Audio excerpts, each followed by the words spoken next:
Crochatez-la comme Angélie, crochatez-la comme Angélie, crochatez-la comme Angélie.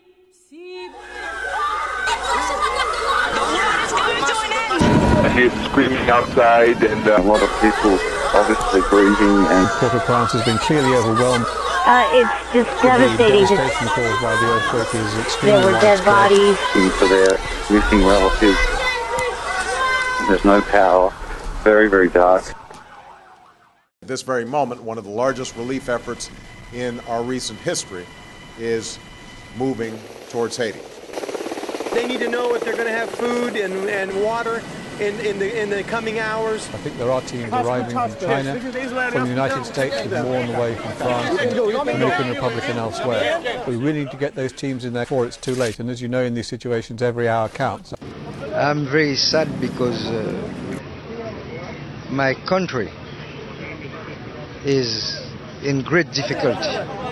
But I'm very happy also to see how the world is with us, is helping us.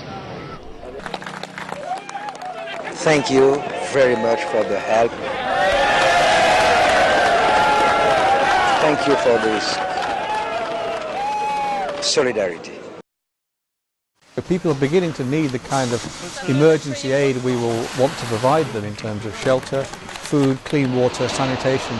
The United Nations has been playing a primary coordinating role. There are a steady stream of planes coming here at the airport. They've got relief supplies. They're coming from all over the world, from Belgium, from Brazil, from Miami, from Spain, from Iceland, just about any place you can imagine.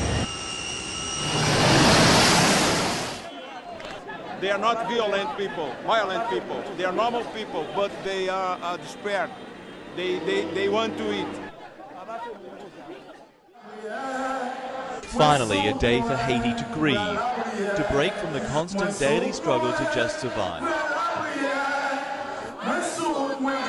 Peuple haïtien qui a souffert, courageux, avec force ou dans malheur, c'est signe Haïti pas qu'à périr. C'est signe Haïti pas périr. It's become almost a cliche to talk about the strength and resilience of the Haitian people, but some cliches are true. There's been an overwhelming global response. But of course, there's so much more to be done.